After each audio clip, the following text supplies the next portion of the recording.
It was a complete waste of paper. So that was what happened in 2003, I think. I'm trying to remember now. They were trying to write the budget for 2004 and 2005. They knew the budget was, the revenue estimate was going to be terrible. So they went ahead and just said, let's do zero-based budgeting, meaning everybody starts from zero. Senator Nelson and Bonin, I think, also interpreted it a little differently, meaning like strategic review, I think is what they call it. Like everyone should have to justify their existence every 6 years or 9 years. Like let's just put somebody and make them, like every single thing that they do, let's make them argue the case for why they need even $1 from the state, which also just wastes time because we, in the end, are going to have public schools financed. We are going to have a prison system, unfortunately. It's like, why bother starting with zero when you know that's not where you're going to end up? But it kills a lot of trees and wastes a lot of paper and time. But strategic review or doing it at the program level was the other thing that Senator Nelson was really big on, the difference between a strategy and a program. Sometimes it helps to know a program, but sometimes, again, it just takes too long and distracts them from things that really matter. But yeah, it doesn't mean start at zero. We have the sunset process for that. So there's a sunset commission that, again, makes most agencies say why they should continue. Not if they should continue, but what needs to change for the next cycle. And if every now and then we do get rid of a state agency, usually something that they do gets recreated or transferred to somebody else. So, but yeah, wasting everybody's time by saying we're just not going to do this anymore is gets you good headlines, I guess. But there was one session where they did away with the board of dental examiners, I think, or plumbers. Like it's like we need somebody to make sure consumers aren't harmed by bad plumbing or bad dentists. But but I think sometimes they make those bills like the Christmas tree that everything else is going to piggyback on. So it's not that they're killing that bill; it's anything else that got attached to it. So. Yeah, all kinds of fun times. Speaking of fun times, what were some of your favorite CPPP Every Texan fun times? Or favorite moments, memorable moments? Memorable moments? Oh, yeah, there's good and bad ones there. We are human after all. With so many executive directors. Yeah, when we were in the little house, it was so cramped that it made for unfortunate incidents. Everything from only having one bathroom for 14 people to no storage. It was an attic, and we had one of those pull-down ladders in the hallway. And one time the ladder was down, and our director just came barging through the kitchen. No, I think actually he almost walked into it once, so he yelled, it's like, somebody, why is this here? And he like put it kind of so it was halfway up, so it wasn't on the floor, it was kind of just hanging halfway from the ceiling. And he'd forgotten that he'd yelled at whoever left it fully open. So the second time he goes by there, he like slammed right into the bottom of the ladder, and we started swearing throughout the whole building. Which is not funny. He had like a big bump on his forehead like a cartoon character, but the fact that he was the one who created that situation, I guess, is the part that made it a little funny.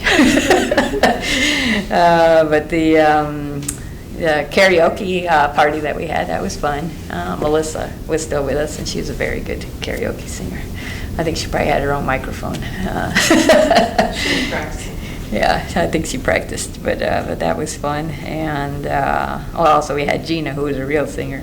But I remember She should be disqualified from karaoke. Yeah, no professionals allowed. It's not fair. It's inequitable. Yeah, Yes. I remember Catherine doing Jump from Van Halen, like she did that, jumping on the floor. Yeah, it was fun when people can be goofy. We've had several Christmas parties or holiday parties that maybe are a little more stilted than they need to be because we had like gift exchanges or all of that. Yeah, so that can get kind of hokey. But in the old days, we used to take mandatory fun day trips to Bluebell Ice Cream Factory and the Little Horses. You didn't get to go out there? I thought that they were called mandatory fun days. Mandatory just not fun days. Yes, no, Right. yes. So we went out to see I think we've been out to see the Benedictine Sisters a couple times. I got to go once. I want to do that. Yeah, we should do that again Yeah. sometime soon. Yeah, one time, not everybody, but a good chunk of us came to my house and we made tamales. And it was like a bring your own filling kind of party where fun. I made the masa and had the pot and the hojas and everything. And I swear some of our coworkers, like one lady brought like plain boiled potatoes, cubed boiled potatoes. I'm like, that's like the most uninteresting filling ever, but if that's what you want to do. Some starch with your starch. And then I just helped them understand all the rules. Like Dick was the person appointed to put them in the pot for steaming, because I think, at least in my family, you can't have everybody putting their hand in the pot because it's bad luck. The tamales won't turn out right. So Dick was the pot putter. And then Dana. Did you ever get to meet Dana? She No, was the she kids' was before country. my time. Yeah, she kept bothering my cat, and I had warned everybody that I had a psychotic cat. So she's like, last thing I heard her say was, "Oh, everybody, I mean, cats always love me." I heard her say that, and then I heard it's like, that was Toonses. Oh, okay, it was even before your other Toonses. psychotic cat. Yes, Toonses was even crazier than my other two cats. Was it So. a driving cat? Did your cat Toonses drive? Looked just like that Toonses. Yeah. And then, I guess the screaming was right before Dana got clawed horribly, but she was okay in the end. But she was beet red. But let's see, other fun times that we've had here. Well, I think actually I just missed being like in the hallways, being able to talk to Chandra and Dick and everybody, just kind of the pandemic and having to figure out when somebody is available on email or phone or Slack or whatever messenger program they've told you to contact them. I'm not the most extroverted person, but I cannot work that way. Yeah. It's just, being able to just have colleagues in the hallway that you could catch up with and figure out what was happening. Trying to think of a good moment at the Capitol. Not a whole lot, because not too many good things happen at the Capitol. It's a beautiful place where bad things happen. We have when I first came, we made a postcard of you, me, and Ann Beeson doing like a Mary Tyler Moore reenactment in front of the Capitol. And it's a postcard, a thank you postcard to donors, and I love that picture of you so much. Throwing the tote bags up in the air, Yeah. I think I just like flung it up in the air, or maybe jumped. I think the photographer, Drew, took the pictures of us. I think he told us to jump. Yeah, so Mia and everybody, yeah. So,